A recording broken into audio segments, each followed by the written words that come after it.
Традиционный костюм может рассказать гораздо больше, чем кажется, ведь он отражает историю своего народа. А еще его изучение может превратиться в настоящий этнодетектив.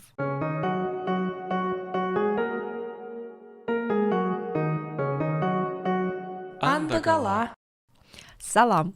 Меня зовут Анастасия Сайкова. Я журналист, культуролог, контент-продюсер и автор проекта «Антакала» о чувашской и других культурах. Мне нравится мода и одежда, поэтому чаще всего я изучаю свой народ через костюм. И этот выпуск основан на моих наблюдениях. Но сначала слова благодарности тем, кто поддерживает проект, пишет комментарии, делится с друзьями. Работать стало чуть сложнее, и только ваша поддержка помогает держаться на плаву.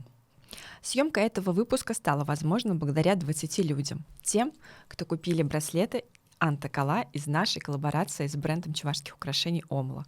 У вас на руке не только лимитка, но и стальная поддержка популяризации чувашской культуры. Пызык Тавсире.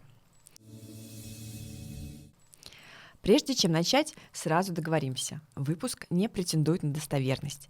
Это всего лишь моя версия, одна из большого количества разных теорий. Я делаю сноски, оговорки и ни в коем случае не утверждаю, что это максимальная историческая достоверность.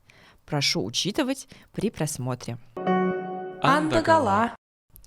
Как мы знаем, у Чувашии какое-то время не было письменной традиции, поэтому о древности не сохранилось книг, летописей, прямых письменных свидетельств. Но есть фольклор и пока еще язык, важный источник информации. А еще сохранился и даже трансформировался сквозь века наш костюм. И для меня он тоже весьма красноречив. Что может рассказать костюм? Мы знаем, что традиционный костюм — это обычно сложная система знаков, понятных его носителям. Она формировалась под влиянием среды, в которой жили люди. Я верю, что древние чуваши, например, по одежде могли определить семейный и социальный статус человека, которого они встретили, его примерное место проживания, а может быть даже отношение к какому-либо роду или занятию. Сейчас я попробую прочитать историю по чувашскому костюму. Говорят, прародиной тюркских племен была Центральная Азия. Одна из версий гласит, что древнейшие предки чуваш — это булгарские и суварские племена. В древности они жили на территории между Тянь-Шанем и Алтаем. Нас роднят с гунами, которые, перемешавшись с иранскими племенами, дошли до Дуная во главе со знаменитым Аттилой. Никогда, кстати, не задумывались, откуда в чувашском языке слово «лев», Араслан. Он явно не водится в Поволжье. О схожести чувашской и болгарской народной вышивки можно найти много тем в интернете. Если обратиться к материальным вещдокам, то первые артефакты направляют нас не в Азию или Европу, а заставляют остаться на месте, здесь, в Поволжье. Только переместиться примерно в X век прямиком в Волжскую Булгарию. Я думаю, что именно в этой среде начинают формироваться традиции, которые позже становятся основой чувашского костюма. Что точно носили булгары, сказать сложно, учитывая, что там происходило много событий. Разные религии, народы, традиции взаимодействовали друг с другом. Волжская Булгария была развитым государством. Используя водные пути, булгары наладили обширные торговые связи. Только послушайте: Русь, Прибалтика, Скандинавия, Византия, Иран, Китай, Индия. Внушительный список стран-партнеров. Привозили торговцы сюда и те самые ракушки-каури, которые мы так часто будем видеть на чувашских украшениях. Каури в качестве денег стали использовать в Китае 3500 лет назад. Тоже делали на Руси в так называемый безмонетный период, а это где-то 12-14 века. На Русь каури попадали как раз из Булгарии. Путь был такой: из Ормуза, сейчас это остров в Персидском заливе, на Каспий, затем через столицу хазарского каганата Итиль, вверх по Волге до Булгара. Сюда же их везли по суше, из Харзема. Привет знаменитому Великому Шелковому пути. Возможно, основной одеждой булгар была рубаха из белого холста. Вероятно, она украшалась вышивкой. Перед вами одна из версий реконструкции костюма древних булгар. Что-то напоминает, не правда ли? Есть версия, что именно в эпоху Волжской Булгарии сформировались композиции орнаментов, которые позже стали характерными для чувашских рубах. Есть версия, что чувашская вышивка — это попытка отразить воспоминания о том периоде. Есть версия, что она еще более древняя. Кто знает. Но вот что мы точно можем сказать. В Волжской Булгарии отлично было развито ремесленничество. Булгары профессионально работали с металлом. Есть версия, что они первыми в Европе начали выплавлять чугун. Раскопки на территории Татарстана свидетельствуют о том, что литейное производство в регионе развивалось уже в X веке. Да и слово «чугун» в русском языке тюркского происхождения. А еще булгарские мастера изготавливали потрясающие украшения. В музее уже современного Великого Болгара я увидела золотые височные кольца с утками, важными для чувашей птицами, а еще браслеты, гребни, звенящие подвески и тот самый треугольник — ама, который мы будем постоянно встречать в чувашском женском костюме и даже на женских юпа, древних намогильных столбах. Ама в переводе с чувашского лона, чрево, праматерь всего сущего. Это покровительница женщин и детей. А еще так называется и нагрудное украшение, которое носили замужние женщины. Символично, что знак этот очень похож на изображение финикийской богини Танит, которую считают одной из эмблем того самого Карфагена. Вот что пишут авторы книги «Чувашский костюм. От древности до современности». Падение Волжской Булгарии привело к натурализации хозяйства Чувашей.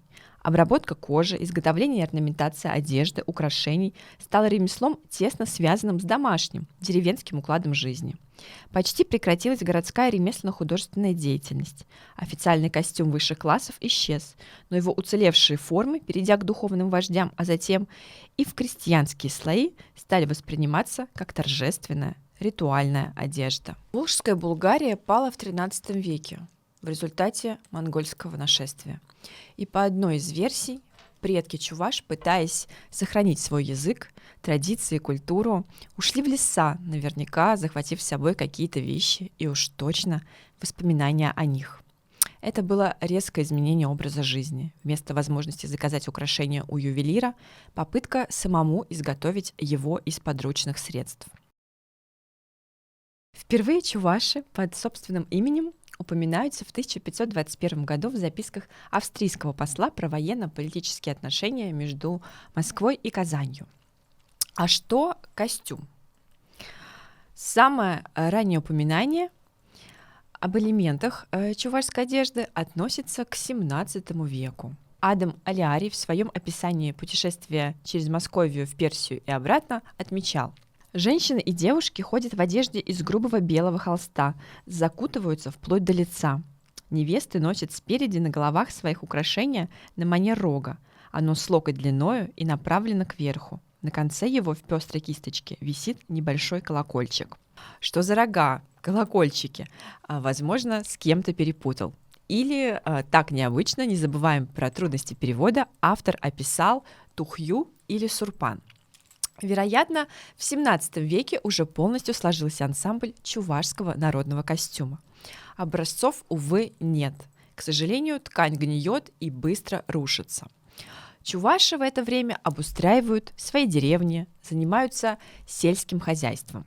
В документах 1666 года упоминаются богатые, сшитые с тесьмами рубахи, хошпы и девити, вероятно, хушпу и тевити, покрытые серебром, кружева серебряные, серьги, вышитые шелком пояса и масмаки. Интересный вопрос, кстати, серебро. Бесспорно, главный цвет чувашских украшений. А было ли золото?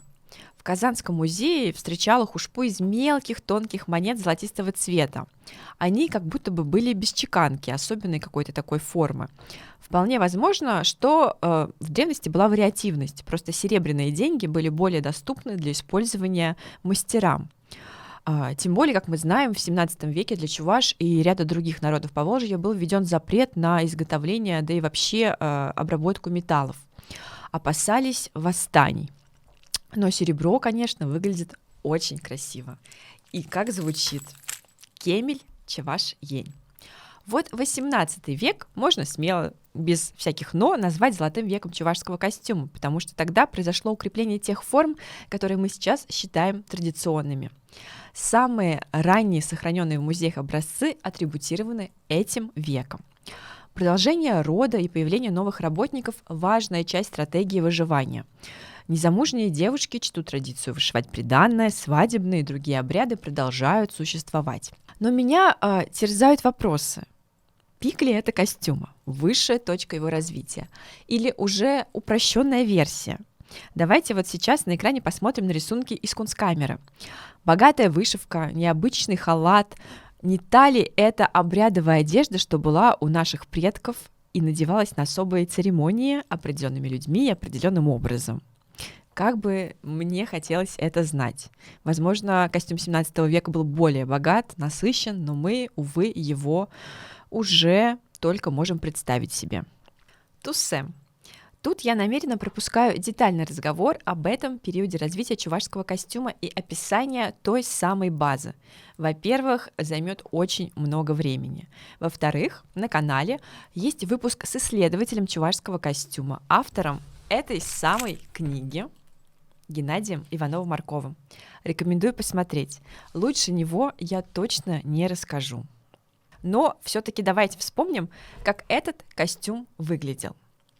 Вероятно, он носил символическое значение, отражал представление древних чувашей о мироздании, был визуальной моделью Вселенной с небесным куполом в виде головного убора с солярными знаками, тянущимися вверх к богу Тура, земным средним уровнем, защитным в районе груди и пояса и нижним, соотносящимся с подземным царством Шуйтана. Подробнее об этом делении мира можно узнать из чувашской мифологии. Много переплетений у этих историй и тех узоров, что мы видим в костюме. XIX век также вносит множество корректив. Все меняется. Традиционно проходит испытание новым. Вот достаточно эпатажная фотография того времени. Мужчина, подписано, что это татарин, сидит в женской чувашской рубахе. Можно ли было такое представить себе век назад? Вряд ли.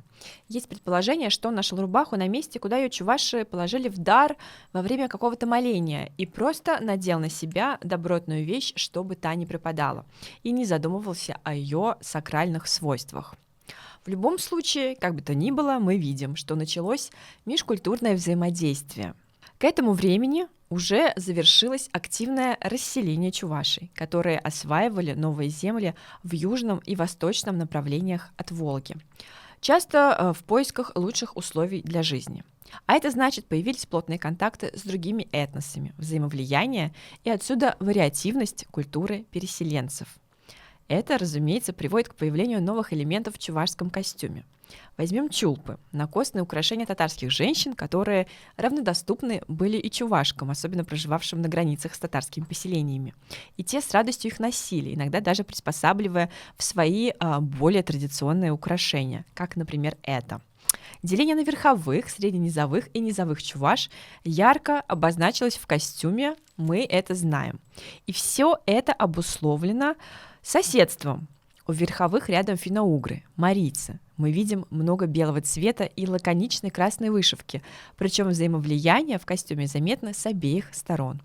У низовых рядом татары и башкиры. Тут не только чулпы, но и другие влияния восточного костюма, а еще более простой доступ к сукну от полотняных фабрик, так что они быстрее переходят с белых рубах на менее маркую красную пестрить, освобождающую от ручного производства домоткани. Мне кажется, уже тогда у чувашек появился первый винтаж, а может и не первый, в виде старинных образцов одежды, доставшихся в наследство от старших. В музеях зафиксированы интересные образцы, явно сшитые из чего-то более древнего, но местами пришедшего в негодность, например, как эта свадебная кофта из собрания Российского этнографического музея. Выкидывать такие наследные образцы, потрясающую вышивку, и у меня бы не поднялась рука. А вот дать ей другую жизнь вполне. Перенесемся в 20 век. Революция, голод, раскулачивание, новая советская власть, очень много событий. В начале 20-х годов по всей стране Советов создаются артели. Так, в 1923 году промысловое кооперативное товарищество под названием «Кустарь-художник» учреждается в районе села Альгешево в Чувашской АССР. В 1929 году это товарищество меняет название на более известное нам «Богатыря». Большая часть ручной вышивки оттуда шла на экспорт в страны Европы, Америки, Ближнего Востока. Сюда же на работу, помимо чувашских мастериц, начинают приезжать выпускницы художественно-промышленных техникумов Москвы и Ленинграда со столичным образованием и, разумеется, новыми подходами. Это важно, потому что до этого работали здесь четко и в традиции местные мастерицы. К сожалению, Великая Отечественная война внесла свои чудовищные коррективы. Страшное время, когда нормальная жизнь замерла, все работали для фронта и для победы. После победы жизнь постепенно входит в нормальное русло. Появляется новое сырье, технологии, Гагарин полетел в космос, а после него третьим и наш земляк чуваш Андриан Николаев. Изменилась и мода на селе. Мужской костюм был утрачен первым, наверное, еще до войны, а может быть даже до революции. Причины – тяжелый труд, предпочтение утилитарности, отход от обрядовости.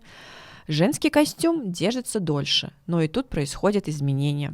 Домотканную рубаху сменяет нижнее фабричное платье. Сверху появляется пестрый передник, который выглядит нарядно, и его не так страшно запачкать. Вышивка постепенно забывает старые символы, появляются цветочные растительные мотивы. Так проще вышивать, и это отражает реальность. Женщины теперь работают наравне с мужчинами, дети с малых лет помогают родителям в колхозах нарабатывать трудодни. Некогда им вышивать приданное, да и зачем? Прежний смысл сакральности уже потерялся. От сглаза и нечистой силы все чаще защищает приколотая втихаря булавка. А вот верность украшениям сохраняется дольше. На место царских монет пришли советские, российские или просто обычные круглые без чеканки. Но форма украшений преимущественно остается традиционной, с небольшими дизайнерскими решениями, обусловленными навыками мастеров и доступностью материалов – бисера, бус, каких-то, может быть, пайеток и стеклярусов. Перенесемся в Чебоксары. Здесь начинается деление светского, городского и народного деревенского костюма. На фабрике Пахотери разрабатывают городскую моду, как выглядят чуваши нового времени. Тут появился машинный цех, это упростило процесс вышивки. Фабрика выпускает мужские рубашки, женские блузки, платья из льна и хлопка с небольшими акцентными вышивками. Все массовым промышленным путем. Ручная традиционная вышивка становится дороже и дороже с каждым днем. Разумеется, техника требовала более упрощенные схемы и узоры, которые теперь нужно было разрабатывать дизайнерам. Смотрите, какую капсулу предложили для Альгешевской фабрики Пахотери в 1987 году московские художницы. Авторы этих моделей Раиса Кашпар и Нина Дзагурова из научно-исследовательского института художественной промышленности. Вообще, очень важная черта этого периода – приход профессиональных мастеров. Так, мой любимый ювелир Владислав Сухарев окончил Московский заочный народный университет искусств. Он отвечал за дизайн чувашских сувениров на новочебоксарской фирме «Шевле» и, в частности, разрабатывал там образцы и главные технологии для серийного выпуска народных украшений. Он придумал гравировку узоров вышивки на монетах. Теперь это его узнаваемый художественный стиль. А еще активно применял спаянные цепочки, кто-то их называет чепчушки, за основу, взяв этот элемент из ансамбля традиционного чувашского костюма. Выглядит очень авангардно. Давайте сейчас остановимся. Мы примерно в 1980-х. Вот так, очень быстро и галопом мы пробежались по примерно 10 векам истории чувашского костюма.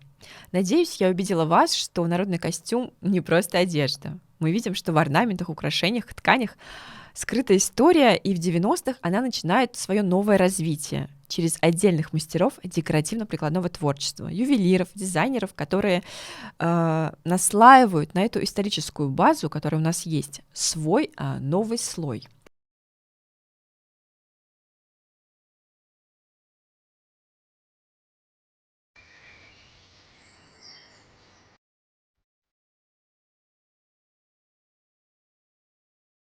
Для меня это формат новый, и мне очень волнительно, будет ли он принят. Если видео понравилось и хочется продолжения о развитии чувашской моды в 2000-х или обзор работ современных творцов, пишите комментарии, ставьте лайки и поддерживайте проект. Возможно, мы что-нибудь придумаем. Спасибо всем зрителям и подписчикам за поддержку. Чипер Юлар.